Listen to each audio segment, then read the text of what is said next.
அடுத்தது வெளிநாடு செல்ல, வெளிநாடு தடங்கள், வெளிநாடு செல்ல.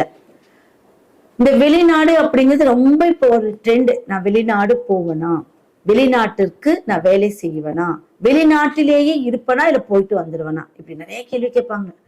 அப்ப அந்த வெளிநாடு அப்படிங்கிறது கண்டிப்பா அவங்களுடைய ஜாதகத்தை பார்க்கணும். இது ரொம்ப ஏன்னா இது ரொம்ப முக்கியமா நான் சொல்லணும்.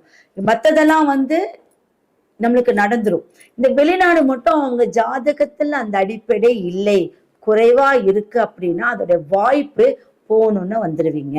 இல்ல ஒரு வாய்ப்பு அமையும், அவ்வளவுதான். நிரந்தரமா இருப்பீங்கன்னா கண்டிப்பா உங்க ஜாதகத்தை தான் பார்க்கணும்.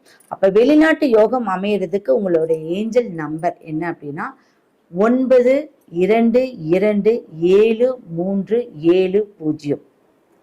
922730. இதே பச்சையின் கலை எழுதுங்க. ஒரே வழிமுறை தான் சொல்லிட்டு இருக்கேன்.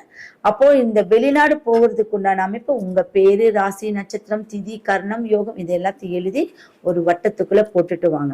சரி, வெளிநாடு போகிறதுக்கு எனக்கு என்னெல்லாம் தடை வருது அப்படின்னு கேட்டீங்கன்னா அங்கதான் நாகம், அங்கதான் சர்ப்ப தோஷம் விளைவிக்குது. அப்போ நாகத்தை நீங்க வழிபட்டால் இந்த வெளிநாடு யோகமே அது அவங்க மூலியமா தான் கிடைக்கும். கிடைக்காம போகிறது கேது பகவான். அப்ப நாகத்தை வழிபட்டுட்டு வாங்க.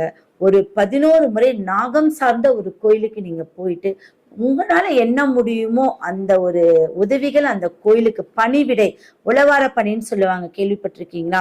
ஏன் உழவார பணினா என்ன அப்படின்னா, இப்ப நம்ம வீட்டை சுத்தம் பண்றோம், அதையே போய் கோயில சுத்தம் பண்ணுங்க. உங்களால முடிஞ்சது பண்ணும்போது வெளிநாட்டுக்கு நீங்க அவனை சுத்தப்படுத்துறதுக்கு தான் நம்ம போறோம். அதனால அதை செஞ்சுட்டு வந்தா கண்டிப்பா அதோட பலன் உங்களுக்கு கிடைக்கும். நான் ஒவ்வொருக்கும் உங்களுக்கு பரிகாரமும் சொல்லிட்டு இருக்கேன்.